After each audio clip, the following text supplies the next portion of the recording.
Hi Virgo, so let's start your reading and let's see ये जो new week है 21 से लेकर के 28 तक का ये वीक कैसा रहेगा एंड इस वीक में कौन सी एनर्जीज रहेंगी कौन सी नहीं। हम इस रीडिंग में देखेंगे तो सबसे पहले हम कार्ड शफल कर लेते हैं वर्गो।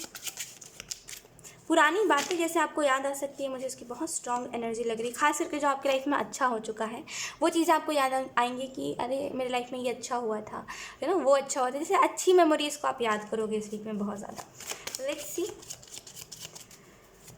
आई एम सो सॉरी, हाँ मैं वीडियो को लेट पोस्ट कर रही हूँ। I am so sorry for that. आधा वीक आई थिंक जा चुका है, but I am so sorry. I don't know ये रीडिंग आपके पास कब जाएगी। Let's see. We have page of swords. Confusion, वर्गों को कन्फ्यूजन है यहाँ पे।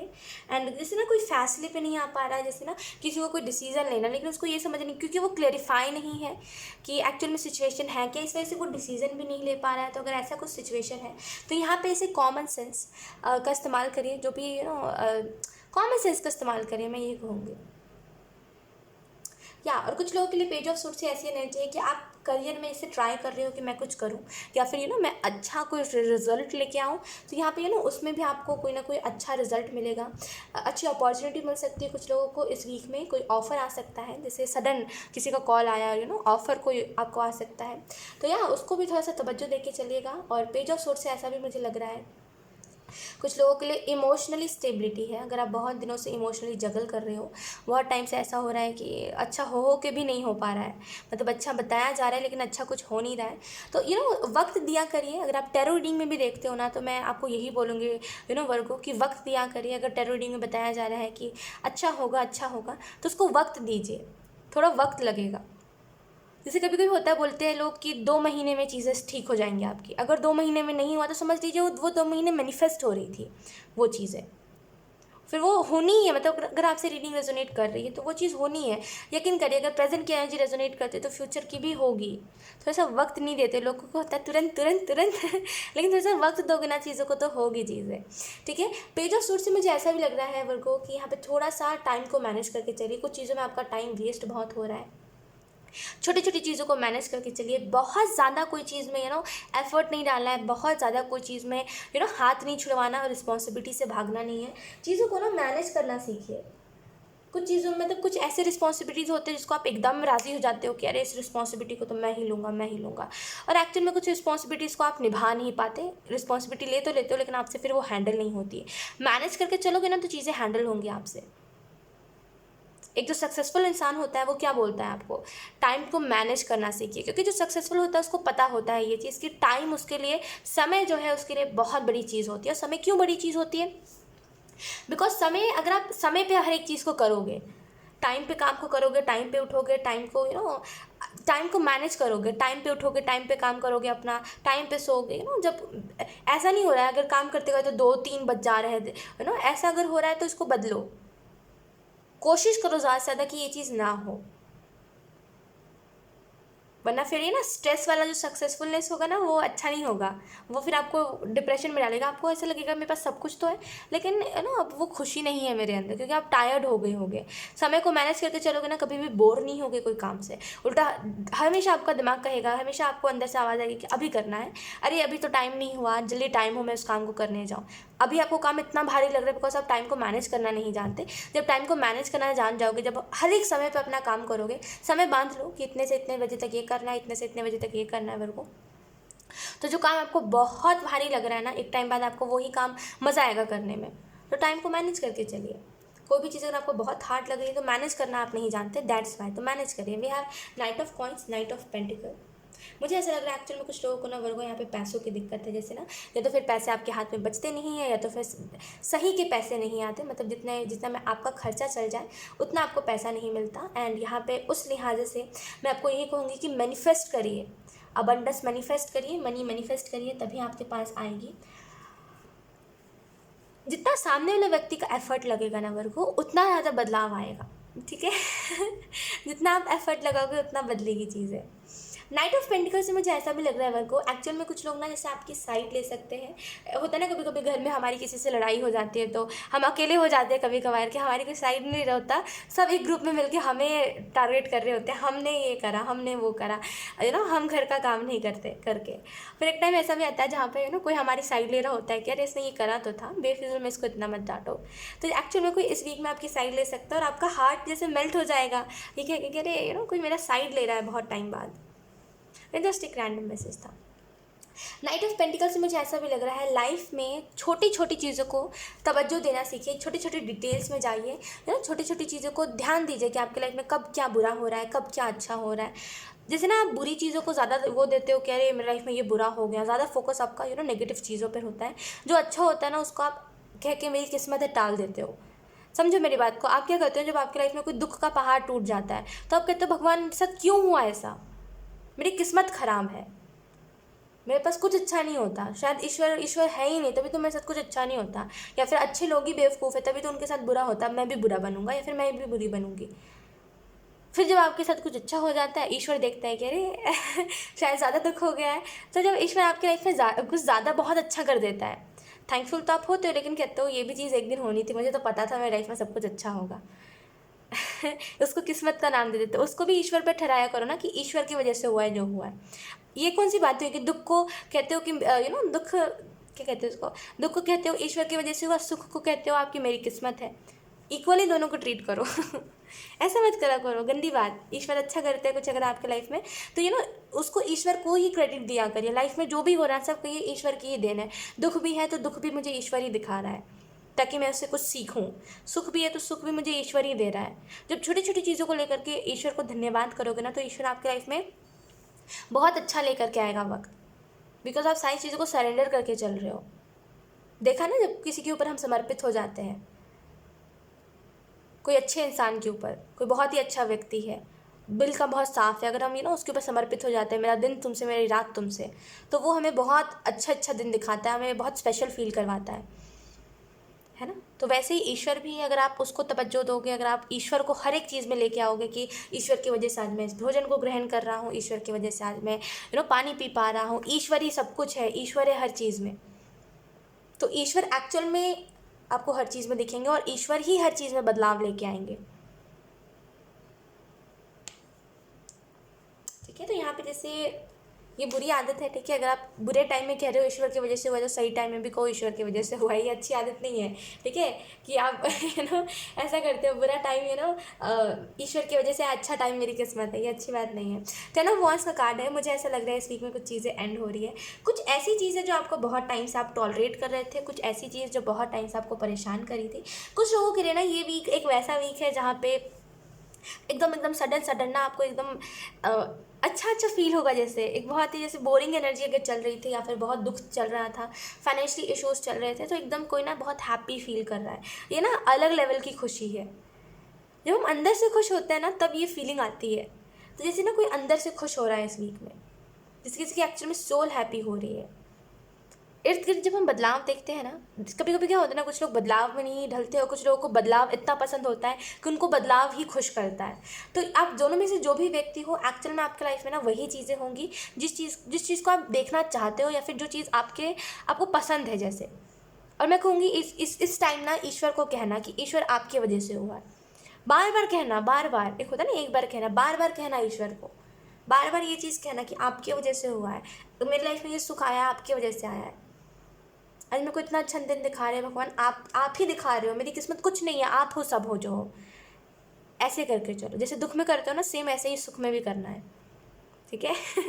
टेन ऑफ वॉन्ड्स से मुझे ऐसा भी लग रहा है वर्गो कि यहाँ पे अगर आपने बहुत टाइम पहले कोई मेहनत करा था तो उसका आपको रिजल्ट मिलेगा। बहुत टाइम से अगर आप टायर्ड चल रहे थे, बहुत टाइम से जैसे काम कर करके आपका आप ऐसे तंग हो गए थे काम कर करके कि यार इतना काम है मेरे लाइफ में, कभी काम ख़त्म ही नहीं होता, कभी छुट्टी ही नहीं मिलती काम से, तो एक्चुअल में आपको छुट्टी मिल जाएगी। खास करके आप एक हाउसवाइफ भी क्यों ना हो। देखिए सबसे ज़्यादा दुखदाई जो जीवन होता है, आई डोंट नो ये चीज़ कितने लोग एग्री करते हैं, लेकिन अकॉर्डिंग टू मी सबसे ज़्यादा जो दुख वाला, जो मतलब कष्ट वाला, आप कह लो कष्ट वाला, थोड़ा कष्ट वाला जो जीवन होता है वो एक हाउसवाइफ का होता है।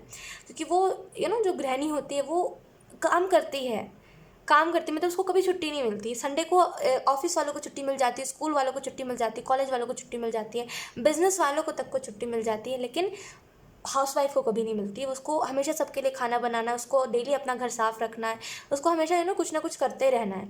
संडे को हम तो ये फरमाइश करते हैं ना, हमारे घर पे कुछ अच्छा बने, है ना। सब यही वही कहते हैं फरमाइश कि हमारे घर पे अच्छा बने, कुछ अच्छा खाए, आज तो संडे है, चीट डे है ना। लेकिन एक्चुअल में जो काम करते हैं हमारे घर पे उनको कभी छुट्टी नहीं मिलती, उनको उस दिन भी काम होता है। तो खास करके अगर आप एक हाउसवाइफ भी क्यों नहीं है आपको यहाँ पे छुट्टी मिलेगी। जैसे बहुत मैं दिल से रिस्पेक्ट करती हूँ, पता है, जो लोग मतलब हमेशा ही काम करते रहते हैं ना, जिनको कभी छुट्टी नहीं मिलती। इस चीज़ में लिटरली बहुत ज़्यादा खैर 10 ऑफ वॉन्ड्स से मुझे ऐसा भी लग रहा है यहाँ पे कुछ ऐसी भी चीज़ें होंगी आपकी लाइफ में इस वीक में जो बहुत ज़्यादा ऐसे समर्पित वाली एनर्जी होगी आपके लिए कि अब मेरे हाथ में कुछ नहीं है, जो कर रहा है ईश्वर कर रहा है, बदलाव भी ईश्वर ही है, जो बदलाव मेरे लाइफ में आ रहे हैं वो भी ईश्वर है, मैं हंस रहा हूँ वो भी ईश्वर की देन है। जैसे हर एक चीज़ जैसे बहुत समर्पित एनर्जी, और ईश्वर यही चाहते हैं, ईश्वर कुछ नहीं चाहते हैं, भगवान यही चाहते हैं कि आप उसके ऊपर समर्पित हो जाओ।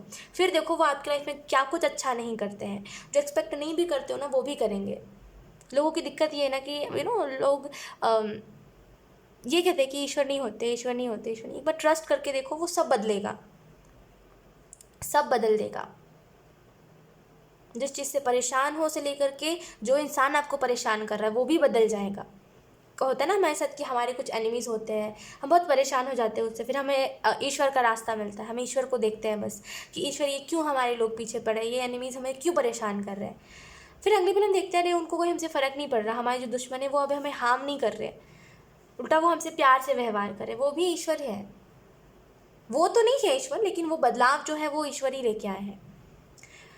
समर्पित एनर्जी बहुत है यहाँ पे, वो बहुत समर्पित energy. We have 9 of coins, 9 of pentacle. मुझे ऐसा लग रहा है इस वीक में एक्चुअली बहुत फुलफिल्ड वाली एनर्जी। मैं कह रही हूँ अगर आप बहुत टाइम से मेहनत कर रहे हो कोई चीज़ में, रिजल्ट नहीं है अगर कुछ, और बहुत एफर्ट लगे जा रहा है बस और कुछ नहीं है, तो यहाँ पे जैसे उसमें आपको रिजल्ट मिल सकता है। We have 4 of wands. अगर आपकी लव लाइफ भी बहुत ख़राब चल रही थी, या फिर अगर आप जैसे टाइम नहीं स्पेंड कर पा रहे थे, अगर आपको रिलेशनशिप में भी हो तो काम की वजह से अगर आप टाइम नहीं स्पेंड कर पा रहे थे किसी के साथ, तो आप उसके साथ भी टाइम स्पेंड कर पाओगे। We are ace of swords. मुझे ऐसा लग रहा है वर्गो कि ये जो न्यू वीक है, एक्चुअल में इस वीक में ना कई ऐसी ऐसी चीज़ों को आप अपने लाइफ में तवज्जो दोगे, ध्यान दोगे जो अच्छा हो रहा है आपके लाइफ में। 4 ऑफ वॉन्ड्स से मुझे ऐसा भी लग रहा है वर्गो कि यहाँ पे जैसे एक बहुत ही हैप्पी एनर्जी। कुछ लोगों को लग रहा है आपकी शादी बहुत दिनों से ऐसे चल रही थी, कलह कलेश हो रहा था, लड़ाई झगड़े हो रहे थे, आप जिस बात से एग्री करते हो सामने वाला उस बात से एग्री नहीं कर रहा था। तो इस वीक में आप देखोगे दोनों ही एक दूसरे के प्रति बहुत ज़्यादा अच्छा फील कर रहे हैं। दोनों को ऐसा नहीं है मैं तू नहीं हो रही कि तुम अलग सोच रहे हो मैं अलग सोच रही हूँ, मेरे को ये खाना है तुम ये मत बनाओ, ये लड़ाई नहीं हो रही है। अब जैसे नॉर्मल एक प्यारी नोक झोंक हो रही है, ये चीज़ आप देखोगे और आपको बहुत ब्लेस्ड फील होगा, बिकॉज यही एक चीज़ थी आपकी लाइफ में जो आपको परेशान करती थी और अब वो चीज़ ठीक हो जाएगी तो आपको अच्छा फील होगा। ओके, 9 ऑफ कॉइन्स से एंड नाइट ऑफ सोर्ड्स से मुझे ऐसा लग रहा है चीज़ें आगे बढ़ रही हैं, चीज़ों के साथ आप भी आगे बढ़िए। कुछ लोगों के लिए अगर आप पास्ट में जी रहे हो, अगर आप अभी तक किसी कोई चला गया है लेकिन अभी भी अगर आप रो रहे हो को, लेट इट बी। अगर कोई चला गया है तो उसको जाने दीजिए। ज़बरदस्ती किसी को पकड़ के रखोगे ना, आप एक चीज़ नोटिस करोगे, हो तो अच्छा सब रहा है लेकिन कुछ में भी ना मैं खुश नहीं हूँ। इर्द गिर्द चीज़ें हो तो रही है, बदलाव तो हो रहा है, लेकिन इसमें मेरा कुछ योगदान नहीं है। समझिए, कुछ चीज़ों में हमारा भी योगदान होता है, तभी चीज़ें बदलती है, लेकिन आपका उसमें कुछ योगदान नहीं है। आप हमेशा एक ही चीज़ को नोटिस करोगे, दैट्स वाई चीज़ों से आगे बढ़ जाइए। नाइट ऑफ सोर्ड्स से मुझे ऐसा भी लग रहा है इल्यूजन से हटिए। लाइफ में अगर कुछ रुकावट है या फिर लाइफ में अगर कुछ ऐसी चीज़ें हैं जिसको आप नहीं भूल पा रहे हो, या फिर कोई ऐसी चीज़ें हैं जो मतलब आपको डिस्टर्ब कर रही है, आपको डिस्ट्रैक्ट कर रही है, उन चीज़ों को अपने लाइफ से हटा दीजिए। अब चाहे ये फिर कोई इंसान ही क्यों ना हो जो आपसे कह रहा है वो आपसे बहुत प्यार करता है, और और अगर आपको लग रहा है, अगर आपको उसके ऊपर डाउट है, या फिर अगर आपको उसकी बिहेवियर में लगा है कि अरे ये तो पास्ट में जैसे लोग टॉक्सिक थे और वो लोग जैसा बिहेव करते थे, ये व्यक्ति भी एकदम वैसा ही बिहेव कर रहा है, और इसमें और पास्ट वाले व्यक्ति में कोई अंतर नहीं है, और वो चीज़ें आपको बहुत ऐसा फील करवा रही है कि मैं वापस से उस एनर्जी में जा रहा हूँ। और वो लोग अगर आपको डिस्ट्रैक्ट बहुत कर रहे हैं और वो अपना काम नहीं करने दे रहे हैं आपको, तो उनको बाय कहना ही अच्छा है। बिकॉज खास करके देखिए, हम कहते तो ये चीज़ है कि दुनिया में हर कोई एक जैसा नहीं होता, लेकिन एक्चुअल में कभी कभी होता है ना, जब हम प्रेजेंट में जी रहे होते हैं ना, तो पास्ट में जैसा जो व्यक्ति हमारी लाइफ में आके जा चुका है, प्रेजेंट में कोई वैसा ही, मतलब वैसा ही उसी की बिहेवियर, उसी के जैसा दिखने में थोड़ा बहुत वैसा कोई व्यक्ति आ जाता है जो उसी के जैसा टॉक्सिक होता है, उसको जगह मत दीजिए अपने लाइफ में। या तो कुछ लोगों के लिए इस बात का ध्यान रखिए, और कुछ लोगों के लिए अगर आप अपने लाइफ में खुद ही अपने सक्सेस को नहीं देख पा रहे हो, या फिर अगर आप अपनी लाइफ में भी कुछ भी अचीवमेंट नहीं देख पा रहे हो, और आपको ऐसा लग रहा है कुछ अच्छा नहीं होगा, कुछ आगे कुछ स्कोप नहीं है जो मैं काम कर रहा हूँ, तो थोड़ा सा वक्त दीजिए अपने काम को। तुरंत एक्सपेक्ट मत करिए। अब तुरंत आप में से कुछ लोग कह सकते हो, अभी आप में से कुछ लोग जो भी कर रहे हो 2 महीने हुए हैं उसको, कुछ लोगों के लिए 8 महीने हो गए, 9 महीने हो गए, थोड़ा और वक्त दीजिए। लोग 4-5 साल मेहनत करते रह जाते हैं वर्क को, यकीन करिए 4-5 साल दे देते हैं, वो तभी भी एक्सपेक्ट नहीं करते कि उनको बहुत बड़ा रिजल्ट मिलेगा। तो अभी तो कुछ ही मंथ हुए हैं, कुछ ही दिन हुए हैं, थोड़ा और वक्त दीजिए, शायद चीज़ें अच्छी हो जाए। खुद ही चीज़ों को ना ख़राब मत करिए, मैं बोलूँगी जल्दी एक्सपेक्ट करके। खास करके अगर आप करियर में कुछ कर रहे हो, जल्दी एक्सपेक्ट करोगे तो फिर हो गया, फिर आप एक्सपेक्ट ही करते रह जाओगे और कुछ नहीं मिलेगा आपको। We have the divine director, intervention and purpose. Divine intervention is curing, know that you are being guided, happiness is your purpose. तो यार डिवाइन इंटरवेंशन है। कुछ चीज़ों में अगर आप इस टाइम बहुत जैसे ऐसा फील कर रहे थे कि मेरी लाइफ में अब कुछ अच्छा नहीं होगा, या फिर अगर आप बहुत रिस्पॉन्सिबिलिटीज से घिर गए थे और आप बहुत जैसे प्रेशराइज हो गए थे काम में, और आपको काम के अलावा कुछ नहीं दिखता था, तो आपको ब्रेक मिलेगा डिवाइन इंटरवेंशन से। मुझे ऐसा भी लग रहा है, देखिए मैंने आपको कहा था ना कि अगर आप ईश्वर के ऊपर सारी चीज़ों को समर्पित कर दोगे, खुद ईश्वर के ऊपर समर्पित हो जाओगे। अब वो वाला समर्पित नहीं जो अपने जीवन को त्याग देना, वो नहीं कह रही, नॉर्मल समर्पित, यानी कि खुद को समर्पित कर देना, मेरा सुख दुख सब तुम। जैसे कैसे हम किसी व्यक्ति के ऊपर समर्पित हो जाते हैं, हम उठते तो हमें उसी से चैट करना होता है, सोते तो एक बार उसको देख के सोना होता है, तो वैसे ही ईश्वर के साथ कर लीजिए आप। मैं कह रही हूँ बहुत बदलाव आपको मिलेगा। एक वही एनर्जी है जो आपको कभी नहीं छोड़ के जाएगी। बाकी ये जो लोगों की एनर्जी होती है ना, ये यूं ही जाती है। थोड़ा आप देखो, थोड़ा सामने वाला जब भी नोटिस करता है ना, देखिए मैंने इस चीज़ को कई बार देखा, और कई लोग मुझे बताते हैं ना जब अपनी लाइफ की स्टोरी के बारे में, कई बार मैंने इस चीज़ को ऑब्जर्व करा है कि आपने भी इस चीज़ को ऑब्जर्व करा होगा। आपकी जो लाइफ की स्टोरी रही होगी, इससे आप समझ जाओगे। जब लोग नोटिस करने लगते हैं ना कि हम उनको अपने सुख दुख में दोनों में गिन रहे हैं, जब किसी को हम अपने सुख में भी शामिल कर रहे हैं, हंस रहे तभी भी हम उससे बात कर रहे हैं, रो रहे हैं तभी भी हम उससे बात कर रहे हैं, जब कोई इंसान इस चीज़ को ऑब्जर्व कर लेता है कि अरे ये मेरे ऊपर तो बहुत समर्पित है, ये मेरे वजह से रो रहा है, ये मेरे वजह से हंस रहा है, तब वहीं पर समझ लीजिए वहीं पर ना जैसे वो ना आपके लिए एक दुख का एक दरवाज़ा खोल देता है, और फिर वो आपको छोड़ के चला जाता है जब वो देखता है कि आप उसके ऊपर समर्पित हो गए हो। और ये चीज़ अगर आप अपने पास्ट में भी देखोगे ना, तो ये सबके साथ हुआ है, सबके साथ। जिससे भी पूछोगे ना, जिसके भी लाइफ में दुख रहा है, वो सभी बोलेंगे कि ऐसा ही हुआ है। जब वो नोटिस करने लगा सामने वाला कि हाँ मैं उसको दुख में भी बात कर रहा हूँ, उससे सुख में भी बात कर रहा हूँ, कुछ अच्छा हो रहा है तभी भी उसको बता रहा हूँ, कुछ बुरा हो रहा है तभी भी उसको बता रहा हूँ, तो उसने इसी बात का फ़ायदा उठाया। हर किसी से आपको ये बात सुनने को मिलेगी। तो हर कोई, देखा जाए तो हर किसी के ऊपर हम समर्पित नहीं हो सकते। ईश्वर एक ऐसी चीज़ है जो हमें कभी नहीं छोड़ेगा। आप भले ईश्वर को भूल सकते हो अपने अच्छे टाइम पे, लेकिन ईश्वर आपको कभी नहीं भूलेगा। इस बात को याद रखिएगा। भले अभी आप प्रॉब्लम में हो और आपका जैसे ये प्रॉब्लम ठीक हो जाएगा तो आप ईश्वर को याद करना भूल जाओगे, लेकिन वो एक ऐसी चीज़ है जो आपको कभी नहीं भूलेगा। मेरे को ना एक ना कृष्ण की कहानी याद आ रही है, एक लड्डू गोपाल की कहानी याद आ रही है, और बहुत ही लंबी स्टोरी है। कभी और एक्सप्लेन करूँगी आपको, लेकिन वो बहुत ही ब्यूटीफुल सी स्टोरी थी। कि एक्सप्लेन कर दूँ मैं? चलो एक्सप्लेन कर देती हूँ, इट्स ओके। जो नहीं देखना पसंद करेंगे वो स्किप कर देंगे।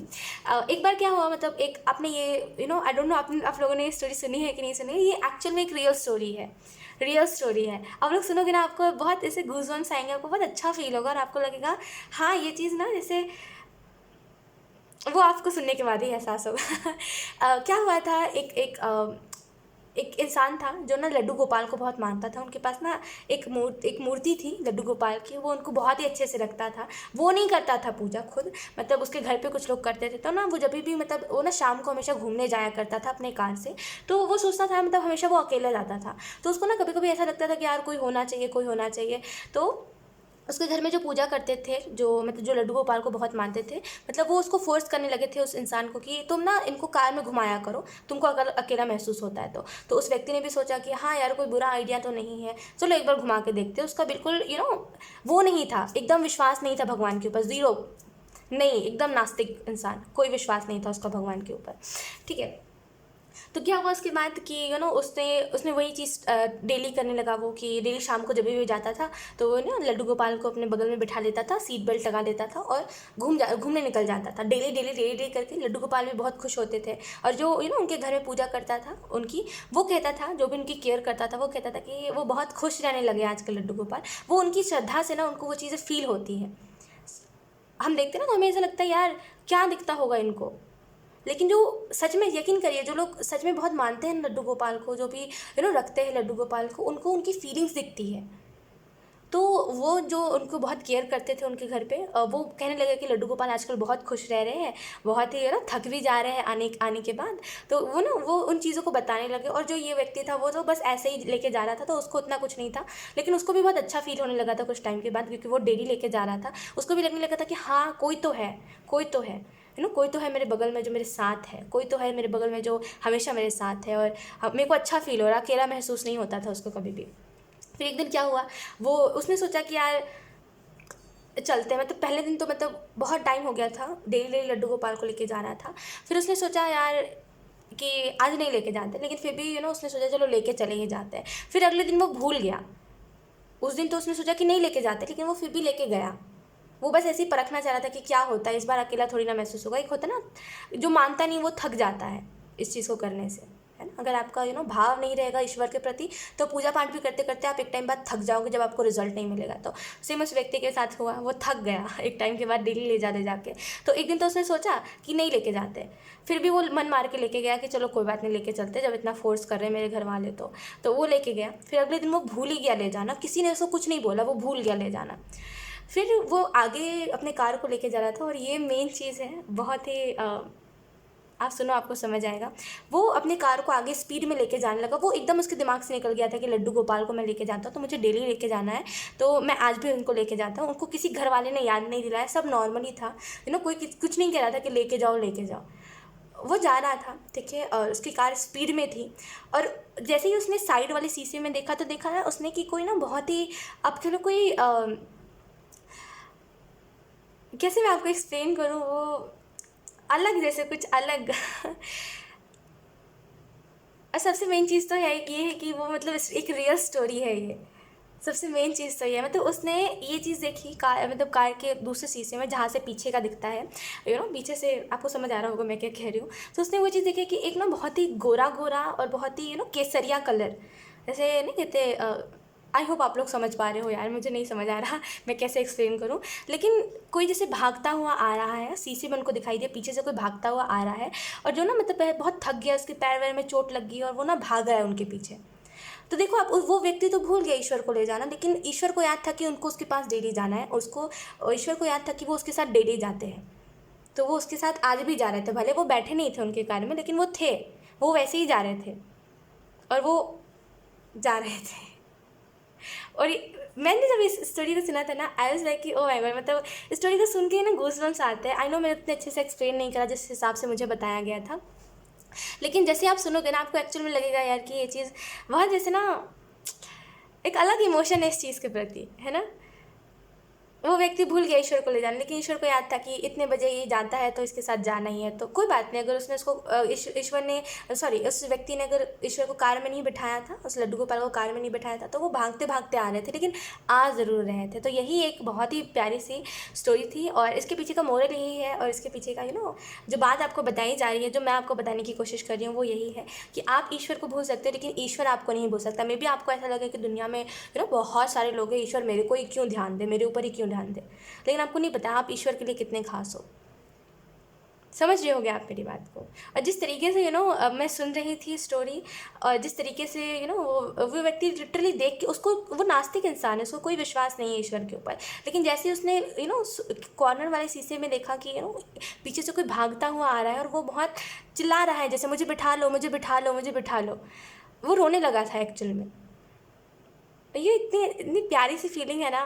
मैंने इस चीज़ को कभी एक्सपीरियंस नहीं करा, ये तो बस सुनी हुई, मैंने सुना है ये कहानी, तब मुझे इतना इस चीज़ के वो होता है, जिसके साथ हुआ उसको कैसा फील हुआ होगा यार, है ना। वहाँ जैसे I don't know how to explain, but ये बहुत ही प्यारी सी स्टोरी है। एंड लिटरली इस चीज़ से हमें यही चीज़ समझ आती है कि ये मत सोचिएगा कि ईश्वर हमें ध्यान नहीं देता क्योंकि उसके पास कई लोग हैं उसके साथ, है ना, तो उसको कई लोग पूछते हैं तो ईश्वर मुझे क्यों ध्यान दे, मेरे ऊपर है। ये मत सोचिएगा, ईश्वर आपके ऊपर भी ध्यान देता है, सबके ऊपर ध्यान देता है। मतलब आप लड्डू गोपाल की कई लोग पूजा करते हैं, है ना, कई लोग पूजा करते हैं, लेकिन आप देखो वो व्यक्ति जो उसको लेके जाता था वो तो मानता भी नहीं था भगवान में, वो फिर भी वो लड्डू गोपाल उसके पीछे भागे भागे आ रहे थे, है ना। तो यही तो मिरेकल होता है, यही तो है ईश्वर का चमत्कार, यही तो है प्रेम ईश्वर से।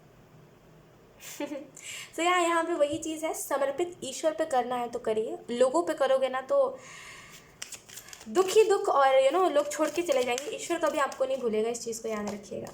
We have Radha soul flame, we have soul flame, rediscover lost part of your self, experience relationship harmony and healing. So ये आपको राधा भी यही बता रहे हैं कि अपनी लाइफ में खास करके आपको जो आपके लाइफ में जो पास्ट में हो चुका है उसको भूल जाने की ज़रूरत है आपको, और अब आगे बढ़ने की ज़रूरत है। जैसे आपको जो चीज़ें अब आपको सूट नहीं कर रही, जैसे होता है ना, कभी कभी कुछ चीज़ें हमारी लाइफ में अच्छी नहीं लगती, हमें ऐसा लगता है कुछ चीज़ों को छोड़ देना ही अच्छा है, कुछ चैट्स को डिलीट कर देना अच्छा है, कुछ लोगों के फ़ोटोज़ को डिलीट कर देना अच्छा है, तो डिलीट कर दीजिए वो चीज़। अगर आपको लगता है ना आगे चल के मैं पछताऊँगा, डिलीट कर दूँगा या फिर डिलीट कर दूँगी, तो कुछ नहीं पछताओगे। इस चीज़ में कभी मत रहिए। जो चीज़ गलती कर दी है, अगर कोई आपसे गलती हो गई है, खास करके अगर आपने किसी का दिल दुखाया तब भले पछतावा करो, कभी ना अब इस चीज़ पे पछतावा नहीं करना, मतलब किसी टॉक्सिक इंसान को छोड़ के पछताना और किसी के चैट्स डिलीट करके पछताना, इन चीज़ों को कभी मत करना, इन चीज़ों पे कभी मौका ही मत देना खुद को पछताने का।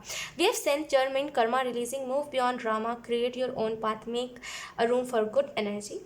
सो आपको अगर आपको बहुत भाव है ऐसे आपके दिल में कि मुझे ईश्वर में लगना है, या फिर अब ईश्वर में मानना है, look we have Krishna devotion.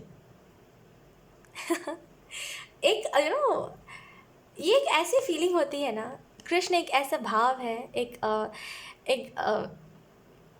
एक चमत्कार है, कृष्ण एक चमत्कार है। मैं आपको सच बता रही हूँ, कृष्ण एक चमत्कार है, एक वो चीज़ है जो मैं सच बता रही हूँ, मैं बयान नहीं कर सकती। जिस हिसाब से मुझे बताया गया था ना, मतलब जो मुझे बता रहे थे ये स्टोरी, एक्चुअल में वो भी अच्छे से एक्सप्लेन नहीं कर पा रहे थे कि वो जो कॉर्नर शीशे में उनको दिखाई दिया वो कुछ और ही था, वो जैसे अनएक्सप्लेनेबल।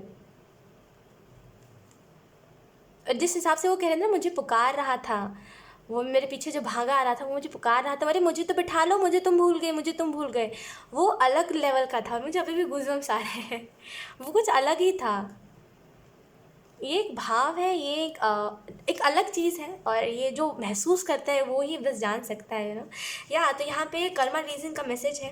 अगर आप कुछ करना चाहते हो, या फिर अगर आपको ऐसा लग रहा है मुझे भी एक बार महसूस करना है इस चीज़ को, मुझे भी एक बार भक्ति करनी है, एक रूम बना लो, एक रूम में साफ़ सफाई रखो, डेली वहाँ पे चेंटिंग करो, डेली वहाँ पे ईश्वर को याद करो, वही रूम आपका हाई वाइब्रेशन से भर जाएगा। कुछ नहीं करना पड़ेगा, ना ही कोई सेंट मारना, ना ही कोई क्या कहते हैं उसको, या अच्छी कोई खुशबू, कैसे होता है, क्या बोलते हैं उसको, स्प्रे, क्या क्या होता है, मुझे अच्छे से याद नहीं है, जो भी होता है उस चीज़ को करने की भी ज़रूरत नहीं है। ईश्वर खुद ही आपके रूम को खुशबूदार बना देगा। यही तो मिरेकल है। ओके, यहाँ पे आपको ये भी मैसेज दिया जा रहा है वर्गो कि थोड़ा सा वक्त निकाल के खुद को भी टाइम देने की आपको ज़रूरत है। यहाँ पर ना जैसे काम में बहुत बर्डन है आपके ऊपर, और इस वीक में भी आपको वक्त मिल सकता है जहाँ पे इन चीज़ों को आप छोड़ के आगे बढ़ सकते हो, और थोड़ा सा रिस्पॉन्सिबिलिटीज़ है, वो उसको तो आप निभा रहे रिस्पॉन्सिबिलिटीज़ को, लेकिन अपने लिए भी वक्त निकाल पा रहे। वे हैव ऑर्डेंड psychic insight, your third eye is open, see the truth for what it is, follow your intuition. So Virgo, मैं आपको एक ही चीज़ बोलूँगी, अपने लाइफ में एक चीज़ याद रखिएगा कि अगर आप कुछ करना चाहते हो तो उसके पीछे का मोटिव क्या है। आप चाहे फिर अगर आप ईश्वर की भक्ति भी करना चाह रहे हो तो देखो ईश्वर के लिए क्या मोटिव है आपका। बस ये रखो कि मुझे बस मेरा कोई मोटिव नहीं है ईश्वर को पूजने का, बस मैं ऐसे ही कर रहा हूँ बिकॉज मेरा दिल कर रहा है। ये मत करिए कि मुझे एक्सपीरियंस करना है, या फिर ये मत करिए कि मुझे चमत्कार देखना है, मुझे सेल्फिश होके नहीं करना है। समझिए, भक्ति सेल्फिशनेस से नहीं होती। अगर आप सेल्फिश होकर के करोगे कि मेरी लाइफ में ये दुख ठीक हो जाए, ईश्वर कर तो देगा उस चीज़ को ठीक, लेकिन कभी आपको ईश्वर प्राप्त नहीं होगा। ईश्वर कभी आप ना देख पाओगे, ना महसूस कर पाओगे उनकी प्रेजेंस। वो ठीक कर देगा आपका प्रॉब्लम, लेकिन कभी आप महसूस नहीं कर पाओगे उस चीज़ को। तो एक ना मतलब सेल्फिशनेस को हटा के करना है। कोई उसके लिए मोटिव मत रखिए, कोई इसके पीछे रीज़न मत रखिए। अगर आपको लग रहा है मेरा रीज़न ये है, मुझे एक बार ईश्वर को देखना है, रीज़न मत रखिए, ईश्वर आपको खुद ब खुद ही खुद दिखा देगा वो क्या है। बस सेल्फिशनेस के साथ मत करिए जो भी कर रहे हो, ओके। मुझे ऐसा लग रहा है आपको यहाँ पे यही मैसेज दिया जा रहा है। करेंटली अगर जो चीज़ें मैंने आपको बताई, जैसे अगर मैंने आपको स्टोरी बताई, तो अगर वो एक्चुअल में आपको दिख रही थी विजन में, या फिर ना आपको एक्चुअल में वो चीज़ें महसूस हो रही थी, या फिर कुछ तो था ऐसा जो यहाँ पे मुझे बताया जा रहा है, इसकी एनर्जी बहुत है। कुछ लोगों के लिए है जो ना जो एकदम आई डोंट नो। तो यहाँ पे अगर एक्चुअल में आपको कुछ चीज़ें, खास करके आपका इंट्यूशन इन दिनों बहुत एक्यूरेट हो रहा है, आपका इंट्यूशन बहुत अच्छे से वर्क कर रहा है, या फिर जो आप कह रहे हो अगले पल वो चीज़ें हो रही हैं, तो यहाँ पे एक्चुअल में आपका थर्ड आई चक्र ओपन है। अपने इंट्यूशन को फॉलो करिए, जो सच्चाई है उसको देखिए, जो सच्चाई है वो आपके सामने है, उसको देखिए, डोंट इग्नोर, ओके। सो या वर्गो, यही थी आपकी बहुत ही ब्यूटीफुल सी रीडिंग। मैंने कहा था रीडिंग लंबी हो जाएगी, और हो ही गया, कितना 30 मिनट का हो गया है। खैर कोई बात नहीं, इट्स ओके। और कुछ लोगों को मैं इस वजह से स्टोरीज नहीं बता देना अपनी रीडिंग में, बिकॉज कुछ लोगों को एक्चुअल में इंटरेस्ट नहीं होता, कुछ लोग एक्चुअल में ये कहते हैं टाइम वेस्ट कर दिया वगैरह। तो मैं सोचती हूँ हाँ यार, मतलब होता है ना, मतलब हर किसी को इंटरेस्ट नहीं होता, इस वजह से मैं ज़्यादातर रीडिंग में नहीं बताती अपने कि, या कुछ लोग मतलब ऐसे ही बस अपनी रीडिंग देखने के लिए आते हैं, उनको कोई मतलब नहीं होता आप कुछ बता रहे हो नहीं बता रहे हो, उनको बस अच्छा सुनना होता है। तो इस वजह से मैं नहीं बताती आधे से ज़्यादा टाइम। बट मतलब बाय द वे ये मुझे ज़रूर बताइएगा आपको ये स्टोरी सुन के कैसा लगा, बिकॉज मुझे एक्चुअली बताते बताते ना मैं मेरे को अलग कोई बात नहीं, छोड़ो, मैं नहीं एक्सप्लेन कर पा रही। खैर सो यार, ये थी आपकी reading Virgo, and I hope ये रीडिंग आपसे रेजोनेट करी हो। अगर रेजोनेट करी है तो मुझे कमेंट सेक्शन में ज़रूर बताइएगा। इस वीडियो को लाइक करिएगा, चैनल को सब्सक्राइब ज़रूर करिएगा। बाय।